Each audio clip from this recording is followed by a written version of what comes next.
Oke, Assalamualaikum warahmatullahi wabarakatuh.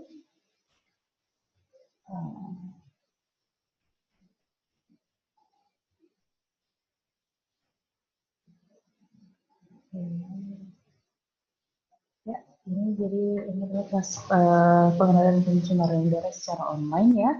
Dan minggu terakhir ini sebelum UTS kita akan membahas yaitu uji emisi sumber tidak bergerak dari uji emisi cerobong. Nah, di dalam uji emisi cerobong ini alat yang kita gunakan adalah namanya isokinetic sampling train, di mana itu menggunakan metode 5 dari US EPA, dan juga kalau berdasarkan dari Indonesia itu SNI 7117-17 ya. Nah, di sini kita lihat ini ada namanya isokinetic sampling train. Nanti akan Ibu post di situ ada YouTube video yang akan menerangkan apa aja sih bagian-bagian dari isokinetic sampling train. Yang jelas yang paling kita penting di sini akan ada probe ya, probe PROBE, itu yang akan kita masukkan di dalam cerobong asap untuk mengambil emisinya ya.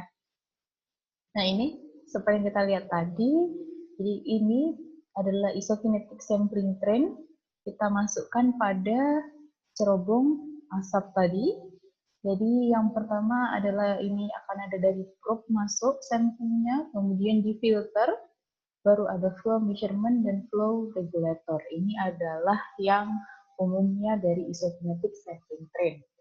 Nah, kemudian dari sini saat pengambilan sampling ini yang penting adalah di sini ada PS, ada VG.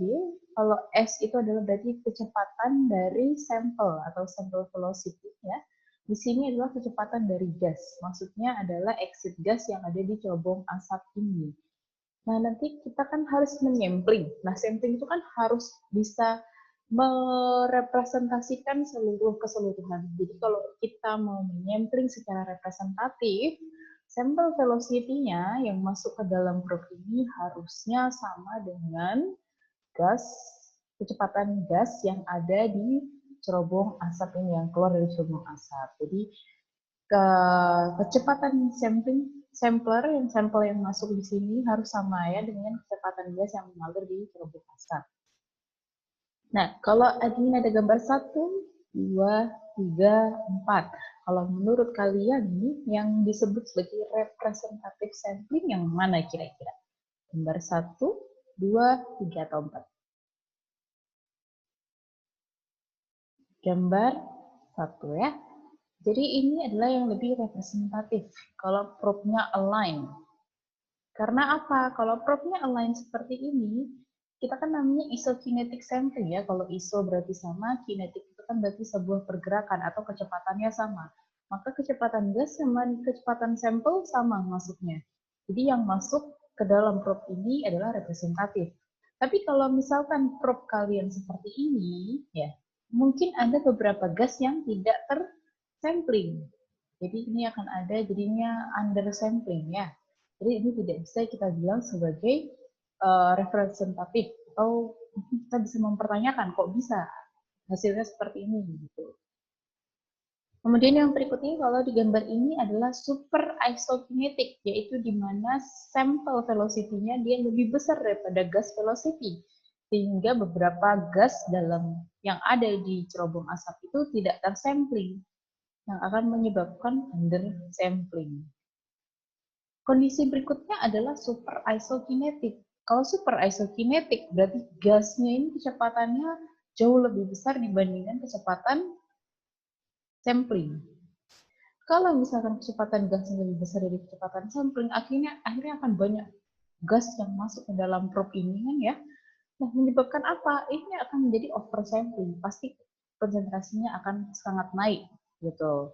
Jadi oleh karena itu kita harus memikirkan bagaimana sih sampling yang representatif. Salah satunya adalah probe kita harus align seperti ini ya. Oke, kemudian untuk menentukan titik sampling itu di mana, Bu? Kalau titik sampling ditentukan ini ya, sesuai dengan SNI kita bisa menentukan titik sampling itu 8 kali diameter cerobong bagian bawah. Jadi 8 kali diameter ekivalen dari cerobong bagian bawah sini. Atau 2 kali diameter ekivalen cerobong dari bagian atas.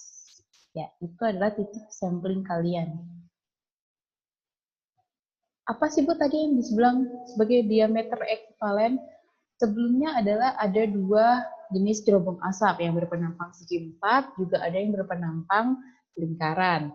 Nah, kalau yang dia berpenampang segi 4, rumusnya bisa dilihat di sini, jelas kalau dia penampangnya segi 4, berarti dia punya panjang, punya lebar.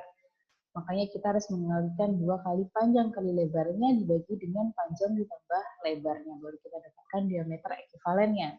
Nah, kalau kita mau sampling seperti yang tadi, kalau dari bawah sini berarti 8 dikali diameter ekivalen. Kalau dari atas jadi 2 kali diameter ekivalennya ini.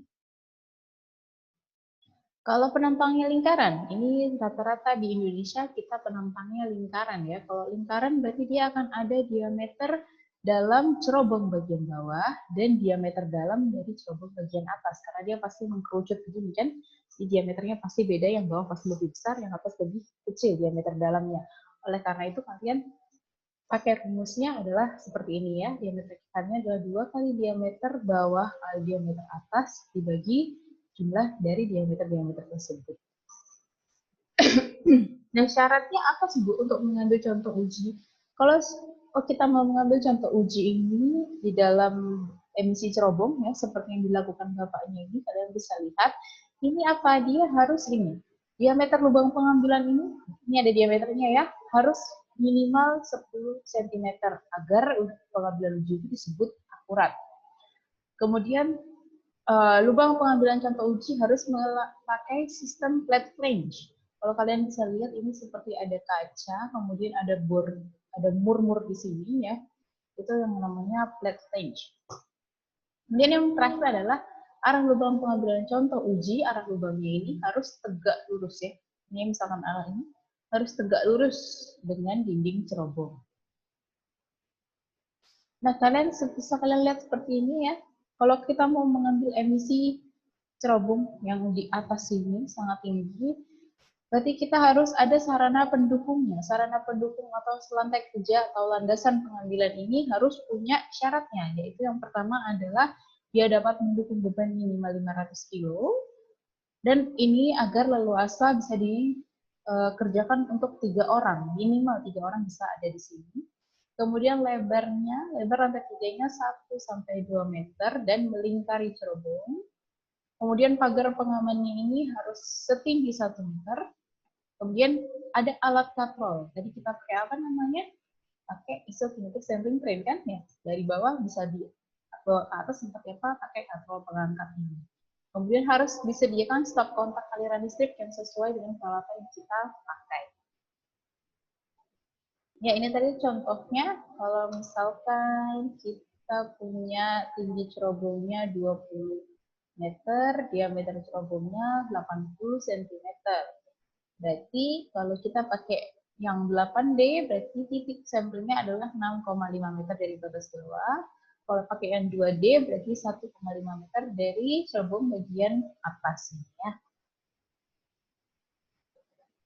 Oke, yang berikutnya adalah penentuan titik lintas penampang lingkaran. Maksudnya titik lintas itu gimana? Jadi kalau kalian bayangkan ini cerobong asapnya ya, kalian kan memasukkan probe. Nah, probe ini kan bisa di titik sini, titik sini, titik sini. Nah, itu adalah titik lintas ya. Jadi titik lintas itu diukur dengan apa? Ya, titik lintas ini ada tabel ini pedomannya untuk mengukur. Nah, paling banyak 20 titik untuk diameter cerobong lebih dari 4,5. Kalau dia kurang dari 4,5 bisa dilihat berapa jumlah titik lintas pengukuran. Sekarang kita coba ambil yang ini ya. Misalkan diameter cerobongnya 3, berarti kita harus titik lintasnya ada 12. 12 titik lintas itu seperti apa? Seperti ini kan. Kalian lihat di sini ada 1, 2, 3, 4, 5, 6. Di sini ini probe-nya ya. Ini ada 7, 8, 9, 10, 11, 12. Ada 12 titik lintas. Di mana titik lintas ini ada panjang jari-jarinya. Seperti kita bisa lihat dari sini, titik ini berarti R1, R2, R3, dan seterusnya. Ya. Nah, R1, R2, R3 ini gimana Bu nentuin jauhnya? Ya, balik lagi ke tabel 1 ini untuk melihat ya. Nah, untuk yang part 1 ini, video part 1, ya kita tentukan di penentuan titik lintas penampang lingkaran dulu, kita lanjutkan ke part 2 ya.